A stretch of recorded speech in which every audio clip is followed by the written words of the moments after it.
is Michelle Young from Inkwing Academy, and myself and two lovely ladies from Strabane are going to keep you company for a little while as we discuss all things Christmas. We will reflect on Christmases gone by, and then we look forward as to what Christmas 2020 will be like with the new challenges that we're facing. So get yourselves nice and comfy. Get yourself a hot cup of tea and join us in some Christmas spirit.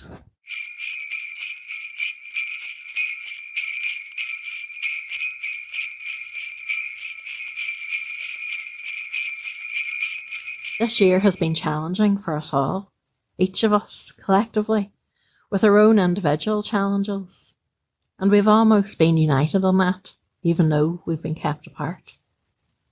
This week, the Alley Theatre have been celebrating Disability Awareness Week. Those with disabilities, hidden or visible, are warriors. They battle pain, anxiety, difficulty, challenges, and perhaps judgment, all on a daily basis. Despite that, many have the ability to remain positive. They're an inspiration, both young and old. They continue with the hard, as they know somewhere there'll be an up.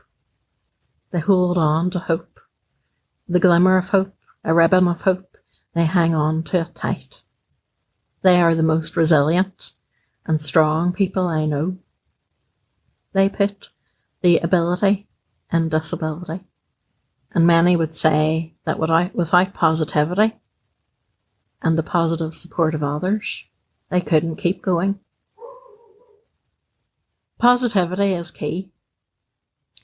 Society as a whole can learn from those who have disabilities. Many have mastered the coping strategies and mindset to endure hardship and to keep going with the positive support of others too. This week, I have been lucky enough to be joined by Anne McRae and Margaret Mackay, two ladies from Strabane who have been blessed with the gift of writing, as you will hear.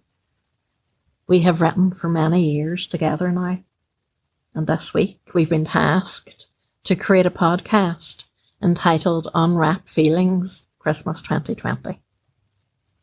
It struck me as I prepared and then spoke to the ladies that the silver lining, the bright light of hope, humour and positivity, is what will help many of us get through a different Christmas this year. And it's certainly not the first time people will anticipate Christmas with the thought of struggle or fear, or ask themselves, how will I cope? Sudden change, such as unemployment, bereavement, loneliness, or illness, to name a few, can make and has made Christmas one of the hardest times of the year for so many. So if you're feeling this way at all, allow us to try to ignite some hope, warmth and positivity into your hearts as we think towards Christmas 2020 and reminisce on some Christmas past.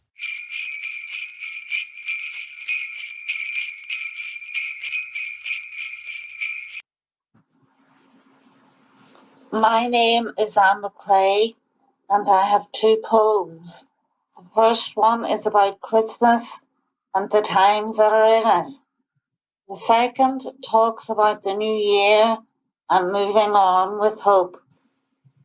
Let them keep their soppy, schmaltzy Christmas. Bing Crosby on repeat, playing on a loop. Crowds on Hogmanay singing Auld Lang Syne. Adieu the year of 2020. Lockdown, isolation, but also stories of a long-distance love, heroic HNS. This Christmas we'll have only our very nearest near, in bubbles, as if floating in the fluids that held us in the womb, near, if not in matter, then in spirit.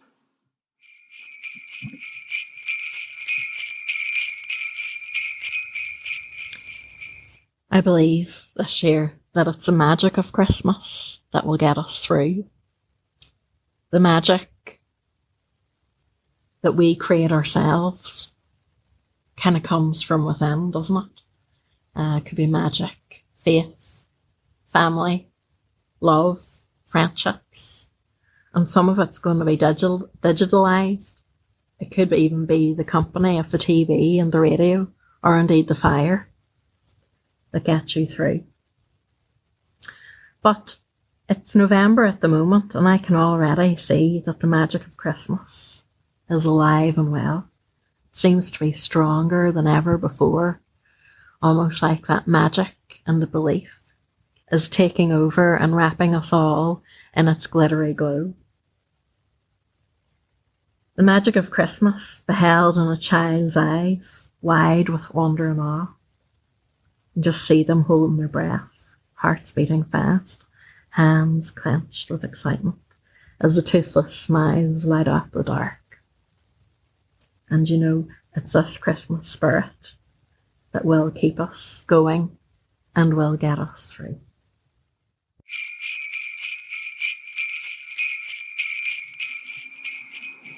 I'm Margaret Mackay. I'd like to introduce my story that I've written. It's called The Night the Snow Came In. It's based on a true life memory of when I was a child.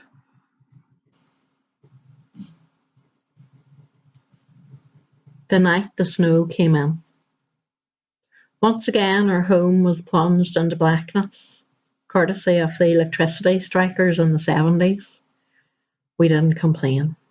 We were lucky. We had a cool fire. The golden light from the leaping flames illuminated our living room walls, shattering the darkness. My brother and I sat mesmerised by the flames, which competed with each other to scramble up the chimney.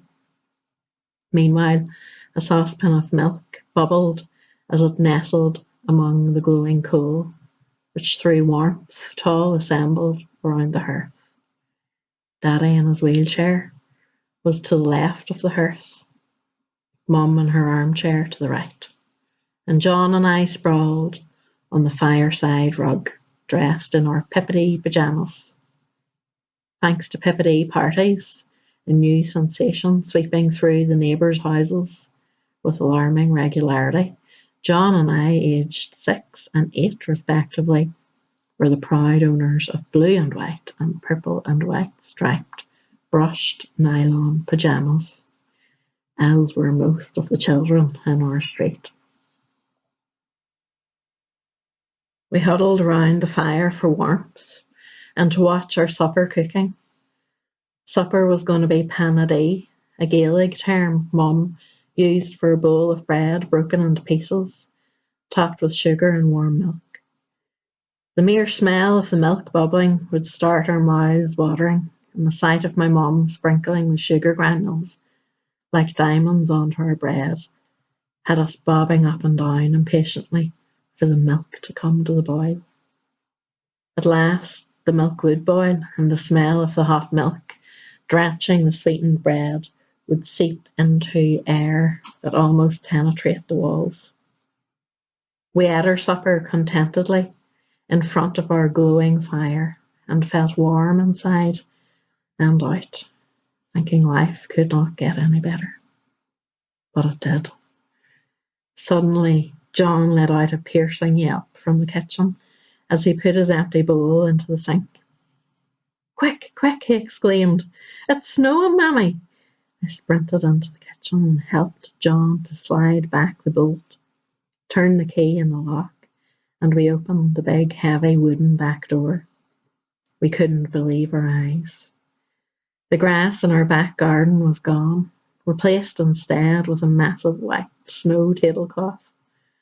Our pleading, dancing on the spot, and promises to be good if we could go out and play in the snow in our pyjamas and Wellingtons fell on deaf ears.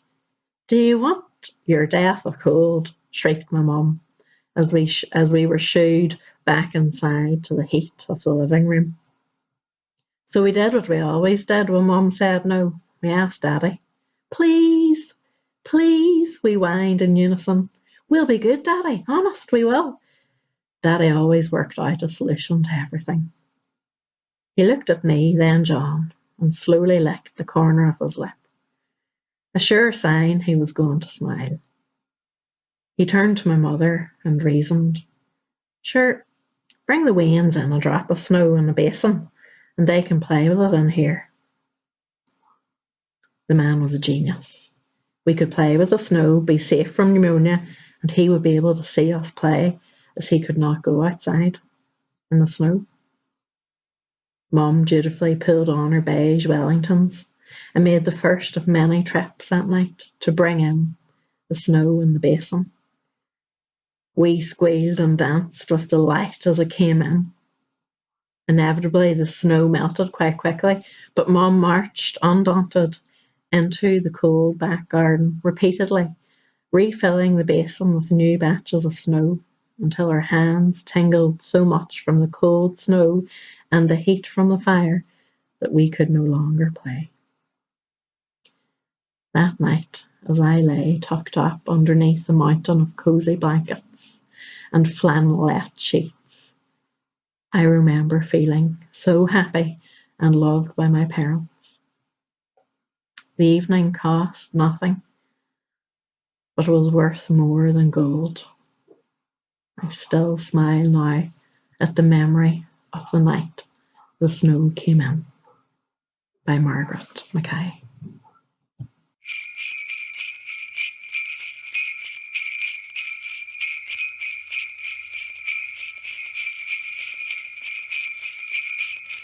The second poem I've written is about New Year, and as we go forward towards New Year with positivity and hope. New Year's rest.